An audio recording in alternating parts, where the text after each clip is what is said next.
Hello everyone and welcome to this week's Twilight Council. I'm Adrian Harris and I'm joined today by Andrew Kibbles-Dunn and Tim Robin Frazier. I tried to wear a loud tie today, but succeeded. Tim one-upped me with the shirt. That's an excellent shirt. I didn't mean to outshout you, man. I apologize. I was just trying to look good. I just want to look fresh. Adrian, you look like cotton candy, Sorry. though, actually. Thanks. Thanks. I appreciate that. Yeah, Pink and blue. Chat was calling it the Baneling shirt. Yeah, I wore a blue with it last time, a blue tie, and I got yelled at, so I went with the black tie this time. But I got yelled by Alo for that. But I like this. I think it looks good. Green and black is a good color coordination, I think. It looks dangerous. I am dangerous. Ooh. Like Tom Cruise. All right. First topic for today. We have our map pools to release. We've got the Wings of Liberty maps we'll be using over the next, leading up to IPL6. We've got the Heart of the Swarm maps we'll be using for anything we run with Heart of the Swarm. And then also our final IPTL map pool for Grand Final. So let's check out the Wings of Liberty map pool first. We have 6 maps here.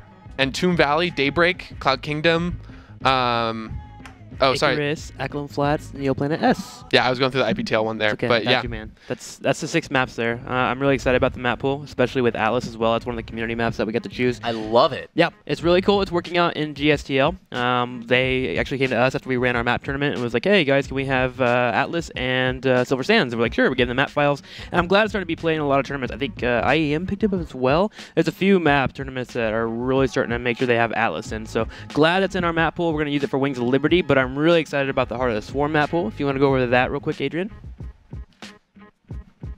Yeah, for IPL Heart of the Swarm, we are going to have Cloud Kingdom, Akilon Flats, Planet S, Howling Peaks, and a new map, TPW Phantasm, sort of anchoring any HOTS map pools we have.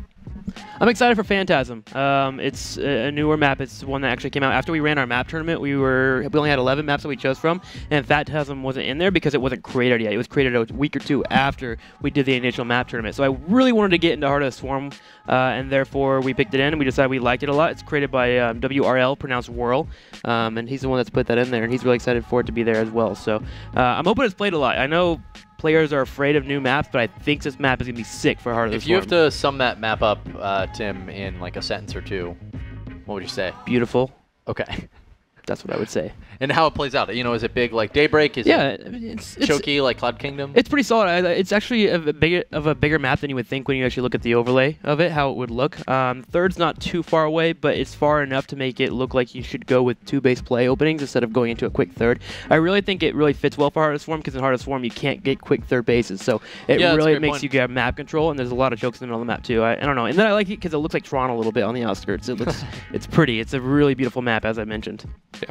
The most significant aspect of it really is the fact that it has no Zelnaga watchtowers and also a really interesting third construction that isn't our typical third, but one that can be defended fairly easily. We think that it's got a high ground above it and you defend from the high ground as opposed to down below, but it's tucked in below, so there's no, it's not like a Core Hall compound where you had the same situation where they could either loop around or come in on the cliff.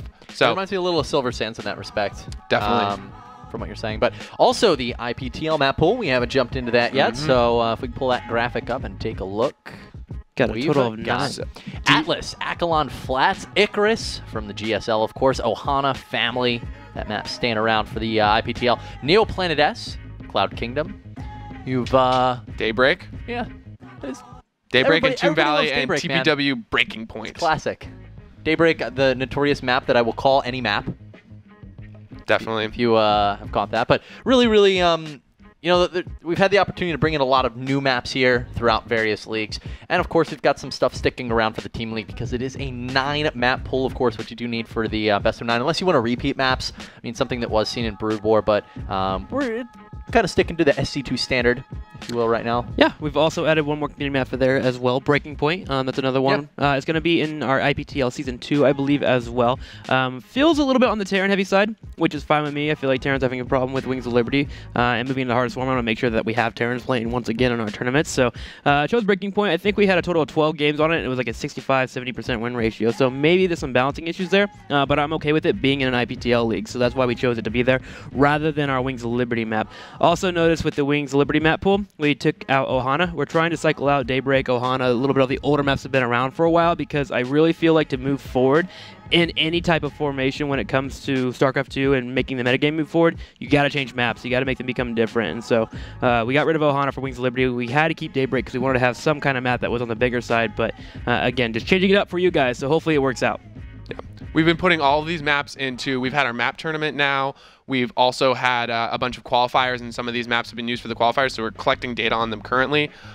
We were comfortable enough to announce the maps, but we'll keep you posted on any sort of balanced developments with them. Our next topic for today is the release of patch 2.0.4. Have you guys had a chance to enjoy all the social features going in yet? I mean, I've enjoyed a lot of them in Heart of the Swarm, but now they are over in Wings of Liberty, and that's really cool.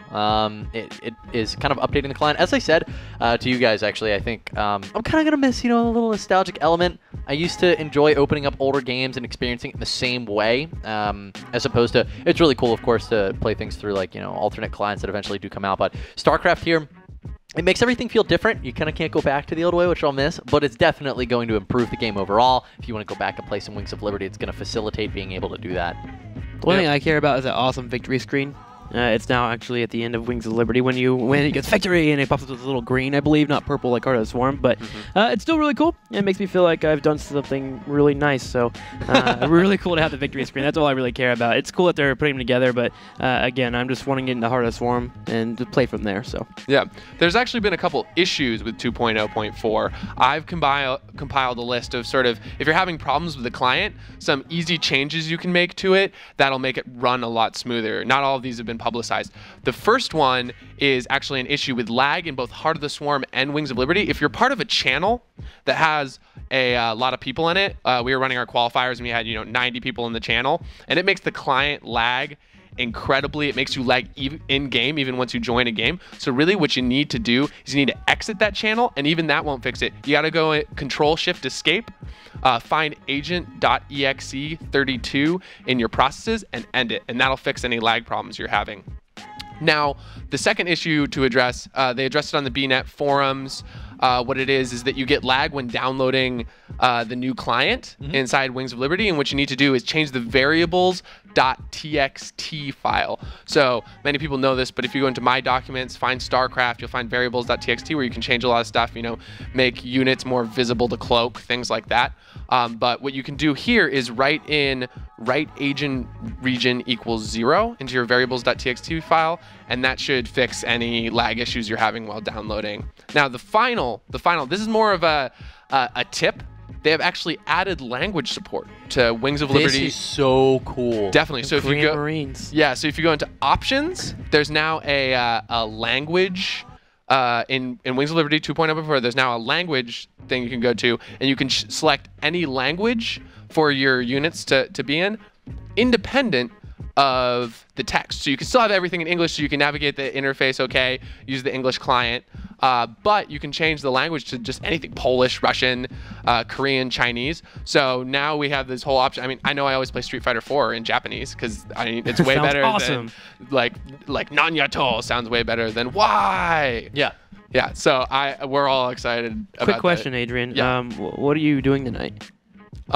Probably playing. Okay, a lot well, of quit Heart of the that. Swarm. Come over and do this all to my computer, because this stuff is so foreign to me. I have no idea what you're talking about. Luckily, he what are made those- TXT files? I played Xbox and all that stuff forever. I don't have to do anything except hit A. That fixed everything for me. So please come over to my house tonight and get my computer going. I would appreciate it. I will post everything that we're talking about here into the description. Maybe even add some annotations to the video, some cool YouTube features. Check out the description below. Yeah, below. Boom. Well, our next topic is actually a video. We had Conan Suppilu in the office yesterday. Yes, we did. The Berkeley CSL team, which he is the ace and sort of coach of, just won $40,000 in Los Angeles, and we had him into the office to talk about his win and what it means for the Berkeley CSL team. Let's cue that up. My name is Conan Liu. I'm 19 years old and a sophomore at University of California, Berkeley as an integrative biology major. And my online ID is Suppi, and I play for the team Evil Geniuses. After watching Chonam play University of Washington and basically destroy them 4-0, we were pretty worried because the Koreans, you could tell they were very good. They all played super fast, and they improved a lot since the last time we saw them. and we even heard that one of them was a CJ Entus B teamer, so we were pretty worried. Chunam was definitely a really, really intimidating team. They came, in all those tracksuits. They had coaches. Their professors were ex-pro gamers. They had an ex-coach, or actually a current coach of STX. So we were definitely really intimidated by them. It almost felt like a Hollywood movie where we were the underdogs facing off against the scary bad guy, With the $40,000 that we won from CSL, we're going to split it evenly among all players because we feel like everybody put in an equal amount of work into making this possible. And we did have a nice dinner together afterwards. We had a really, really big Korean barbecue, and that was really nice. And I think a lot of people are going to be using it for tuition.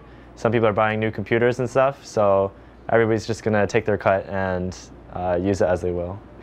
To sum up the entire experience we had at Collegiate Star League and this weekend, it was just amazing. I've never won anything before like on this scale, and the team emotion, the just joy that you felt after winning, was just really, really awesome. So we had a great time. Yeah, thank you very much. Yeah, thank you very much to Seppi for coming in and doing that. Congratulations again to the Berkeley team. We look forward to seeing what you do next year in Heart of the Swarm.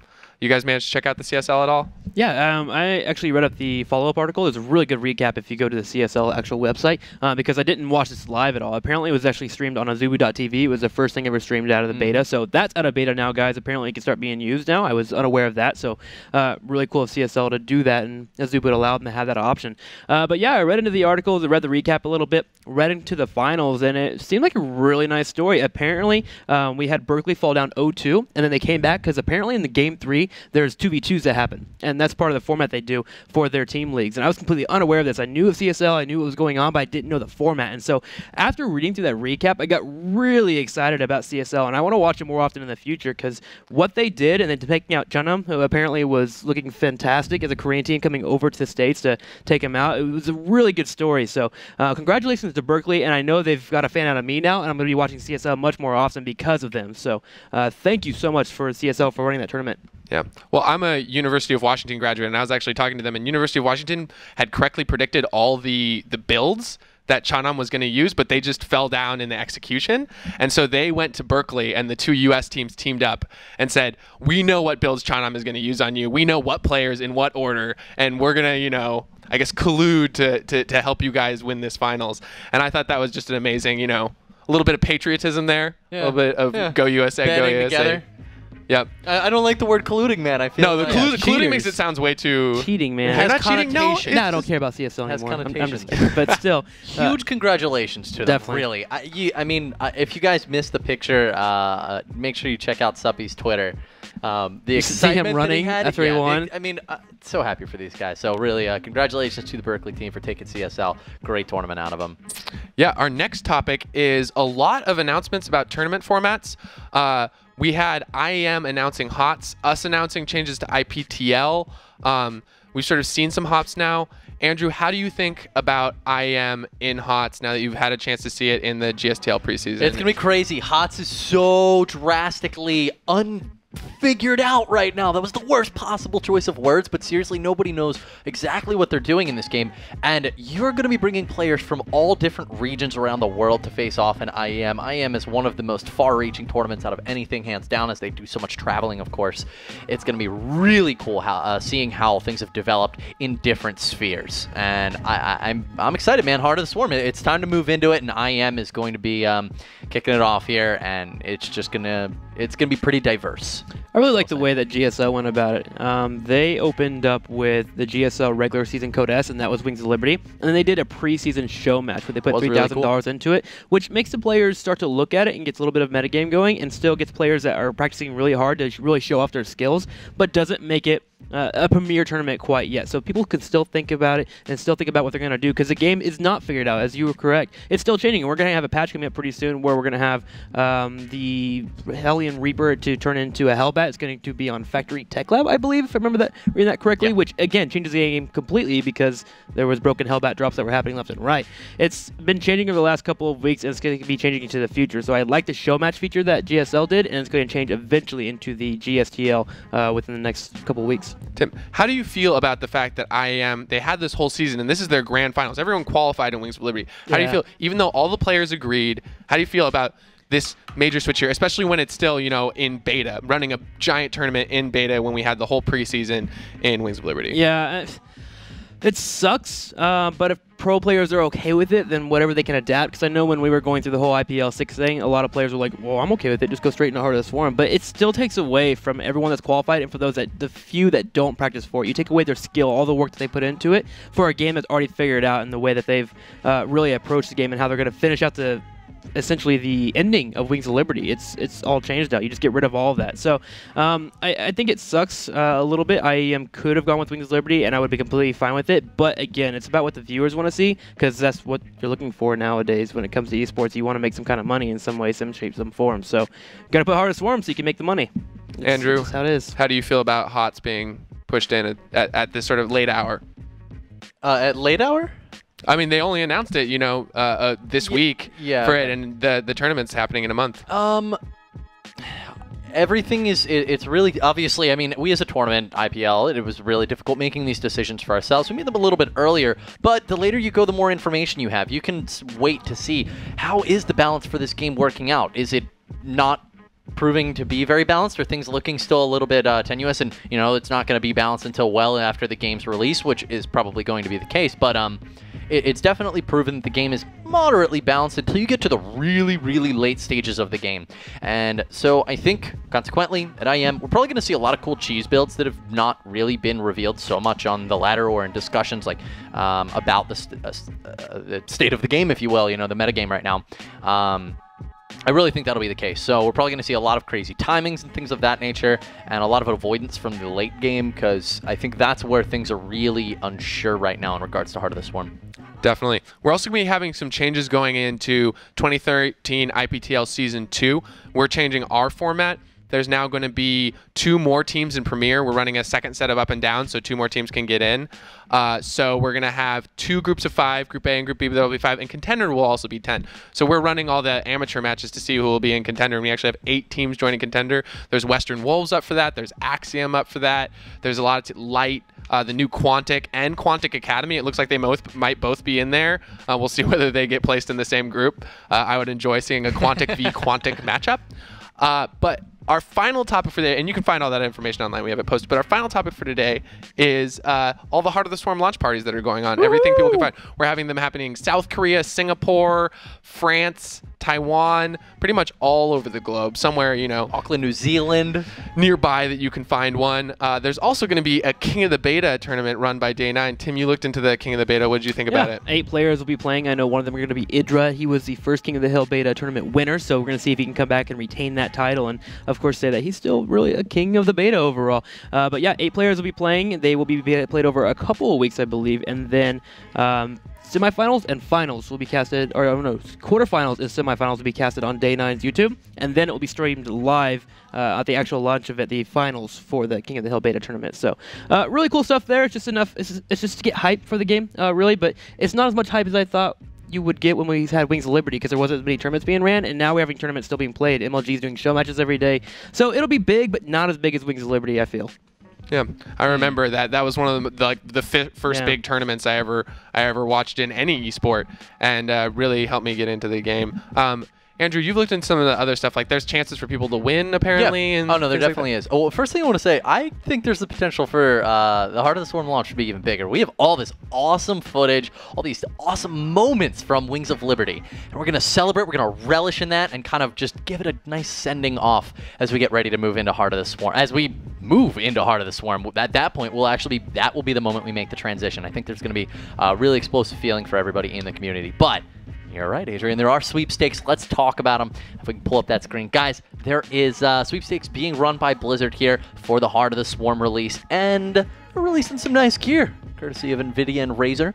If you manage to take first place, or the grand prize they're calling it, you're actually going to first get an all-expenses-paid trip out to the event itself, and then you're actually going to manage to you get a signed copy of the collector's edition by the entire development team. But the coolest thing from all of this, you actually get dinner with the entire NVIDIA team, with the whole crew that will be there for the Heart of the Swarm release, which is just really, really cool. And of course, you're going to score yourself a GTX 670 made by EVGA, which is really sweet gear. If so, on top of that, they're going to have runners up, they're calling them, basically every week.